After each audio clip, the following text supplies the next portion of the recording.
bangunan ini. Kami hanya beribadah di tenda darurat seperti ini. Dimohonkan untuk kebijakan pemerintah untuk membantu mengatasi permasalahan ini. Sebab pendeta dan jemaat-jemaat kami sudah mengurus izin tapi tidak juga kami dapatkan.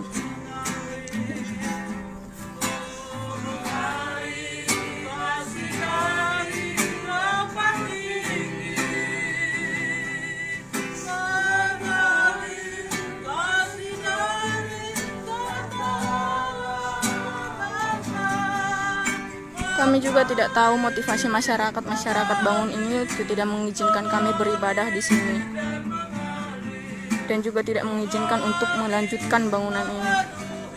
Kami bukannya tidak berusaha untuk mengurus izin, tapi kami tidak mendapatkan data tangan masyarakat ini. Sabar Pak, tolong tenangkan, nggak bisa diskusi kita gini. Biar lu kami bicara. Perhatian.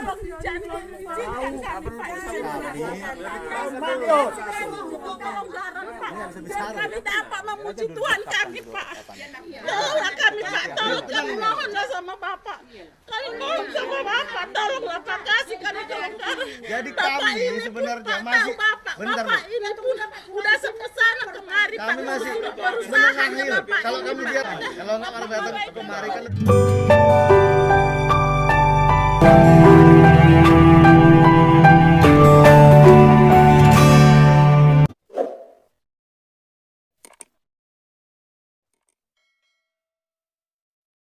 Salam teman-teman sekalian, berjumpa kembali dengan saya Arif Gule di channel TV Laskar Kristus ini. Ini channelnya kita bersama. Jangan lupa subscribe, like, dan komen serta share video-video daripada channel ini. Pada kesempatan kali ini teman-teman sekalian, kita akan membahas tentang kriminalisasi terhadap orang-orang Kristen ya. Saya katakan bahwa ini sebuah kriminalisasi karena yang terus dihimpit, terus dilarang dan terus dipersulit adalah orang-orang Kristen gitu ya. Dan kita melihat teman-teman sekalian dengan undang-undang yang sudah ada bahwa dalam pendirian sebuah gereja atau tempat ibadah itu harus ada izin kepada orang-orang setempat. Dan hal inilah yang membuat orang-orang Kristen sangat sulit untuk mendirikan rumah ibadah mereka. Karena tentu saja teman-teman sekalian, jika mereka minta tanda tangan ya dari orang-orang Islam yang ada di sekitar mereka, pasti tidak akan ditandatangani dan tidak disetujui untuk mendirikan sebuah gedung gereja. Nah teman-teman, akhir-akhir ini sedang terjadi lagi pelarangan ibadah ya.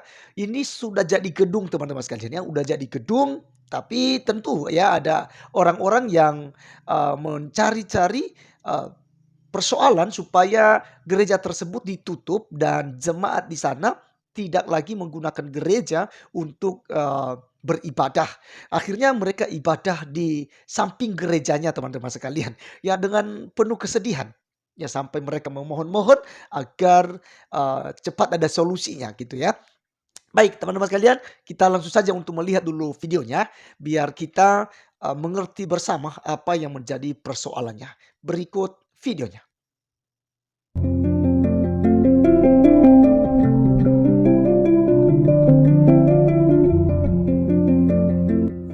Seperti inilah keadaan jemaat gereja Siloam saat ini yang tidak diizinkan untuk beribadah di gereja ini. Padahal bangunannya sudah berdiri kokoh tapi tidak diizinkan untuk dipergunakan. Selain tidak diizinkan untuk beribadah, kami juga tidak diizinkan untuk melanjutkan bangunan ini. Kami hanya beribadah di tenda darurat seperti ini. Dimohonkan untuk kebijakan pemerintah untuk membantu mengatasi permasalahan ini. Sebab pendeta dan jemaat-jemaat kami sudah mengurus izin tapi tidak juga kami dapatkan.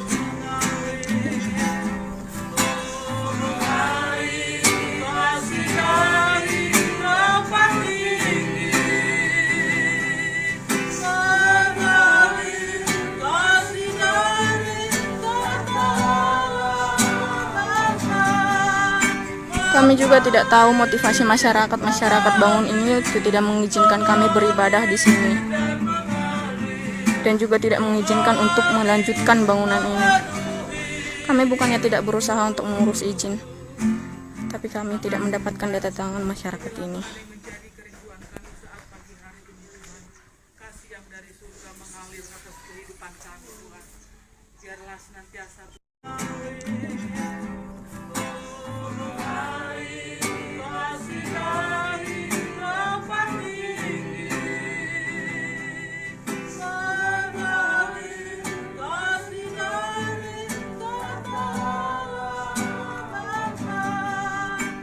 Memang ingat. Kami Pak untuk menyebabkan Sabar dulu, Pak, tolong tenangkan. Nggak bisa diskusi kita gini. Biar dulu kami bicara. Udah misalnya Diam!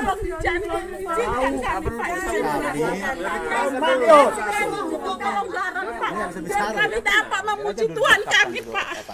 Tolonglah kami Pak, tolong kami mohonlah sama Bapak.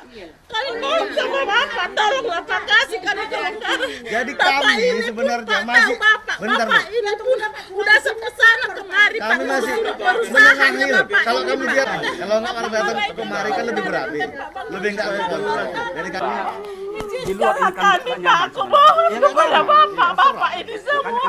Izinkan kami Pak beribadah di tempat ini yang tidak layak ini Pak. Aku mohon sama Bapak. aja ada gereja ini. Kalau kami di sini ibadah alih fungsi, apa tidak alih fungsi kami? Kami keberatan Pak, aku mohonlah sama Bapak. Jadi fasilitas sampai keluar izinnya kan duduk. Bapak ini udah capek Pak mengurus surat itu Pak. Udah Di capek sini Pak. kami ibadah alih fungsi. Semampu usahanya Pak udah dibuat mengurus surat Pak. Aku mohon sama Bapak. Izinkanlah kami Pak di tempat yang tidak layak ini Pak. Untuk memuji Tuhan kami Pak. Izinkanlah kami Pak. Kalau kami datang menyembah sama Bapak. Seharusnya orang Bapak yang lebih dari hati kami dulu sampai keberatan. Itu masuk ada yang keberatan. Jadi gini dulu Bang, kami dulu ya. Tolong dulu kami bertemu dengan juri materi sosial. Karena kami pelajari awalnya dari ini semua masalah ini. Tolong dulu fasilitasi kami hari ini. Kalau Abang nggak bisa fasilitasi kami hari ini, balik aja Bang. Kami bukan melihara Nah, apa-apa di kami sini, Pak. tetap tolonglah Kami bukan diikuti. bikin Tolong begituan fasilitasi di kami sini, dengan Pak. berusaha Kami ngomong di mohon sini hari ini. bantuan Jangan hari kami, ini. Pak, di Hari sini, ini kami Pak. minta dulu biar langsung besok. Jangan hari ini karena bunga lagi sakit. Antara kita nggak masalah. Enggak harus terus bang tertulis nanti. Kalau nggak nanti bang kalau nggak tertulis itu bisa tafsirkan yang lain-lain. Sebab harus tertulis bang. Provokasi menurut saya. Makanya tertulis kalau manusia orang lain tertulis tapi sampai itu dilaksanakan tolonglah. Berita acara tadi. Kami harus tetap ibadah di tempat ini apapun ceritanya. Kalau itu Tuhan janji takkan pernah tinggalkanku.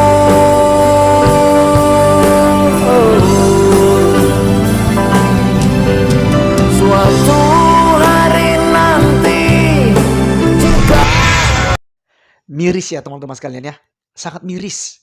Setelah kita mendengarkan video ini teman-teman, saya sangat sedih secara pribadi itu. Ya. Betapa besar penderitaan yang harus ditanggung oleh orang-orang Kristen. Untuk mendirikan tempat ibadah mereka, untuk beribadah kepada Tuhannya. Itu harus menderita dulu teman-teman sekalian. Mereka harus dihambat terlebih dahulu. Tapi ingat tetap bertahan dalam percobaan. Sebab segala sesuatunya Tuhan akan buat indah pada waktunya. Teman-teman sekalian, memang dengan adanya undang-undang mengenai syarat-syarat pendirian tempat ibadah, di saat itulah orang-orang Kristen sangat sulit untuk mendirikan tempat ibadah mereka. Walaupun mereka sudah banyak jiwanya, udah 30, 60, bahkan sampai 100 orang yang beribadah. Tapi kalau mereka tidak mendapatkan izin dari masyarakat setempat, yaitu tanda tangan mereka, maka mereka tidak berhak untuk mendirikan tempat ibadah maupun beribadah sekalipun. Mereka akan dilarang dengan itu.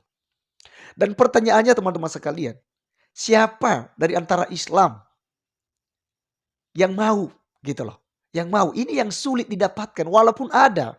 Tapi ini sangat sulit untuk didapatkan teman-teman sekalian. Kalau jatuh di daerah-daerah yang memang fanatisme kuat dari agama Islam ini, tentu saja tidak akan bisa mendapat satu tanda tangan pun. Saudara tidak akan dapatkan. Dan inilah yang harus dialami oleh orang Kristen.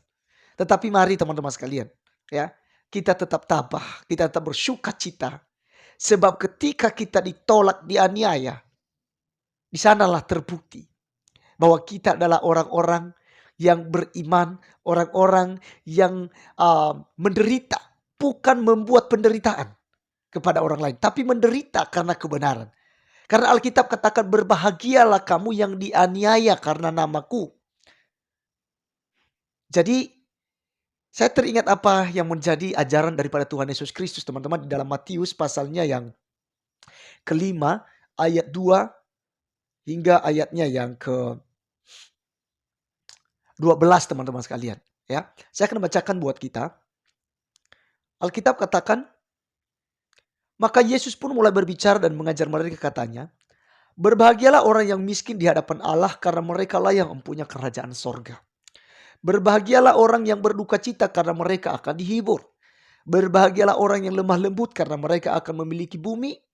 Berbahagialah orang yang lapar dan haus akan kebenaran, karena mereka akan dipuaskan. Berbahagialah orang yang murah hatinya, karena mereka akan beroleh kemurahan. Berbahagialah orang yang suci hatinya, karena mereka akan melihat Allah. Berbahagialah orang yang membawa damai, karena mereka akan disebut anak-anak Allah. Berbahagialah orang yang dianiaya oleh sebab kebenaran, karena mereka lah yang mempunyai kerajaan sorga. Berbahagialah kamu jika karena aku kamu dicela dan dianiaya, dan kepadamu difitnahkan segala yang jahat. Bersukacitalah dan bergembiralah, karena upahmu besar di sorga. Sebab demikian juga telah dianiaya nabi-nabi yang sebelum kamu. Jadi teman-teman sekalian, sangat jelas di sini bahwa kita diajarkan untuk berbahagia selalu. Ya, berbahagialah kamu kalau dianiaya, kalau kamu dicela, karena kamu ditolak, karena kamu dihimpit, gitu ya. Seperti yang sedang terjadi saat ini. Kita tidak mendapatkan izin gitu untuk mendirikan gereja, untuk beribadah saja sangat sulit di negeri ini. Padahal NKRI ini harga mati dan untuk semua warga atau masyarakat yang ada di Indonesia, teman-teman sekalian.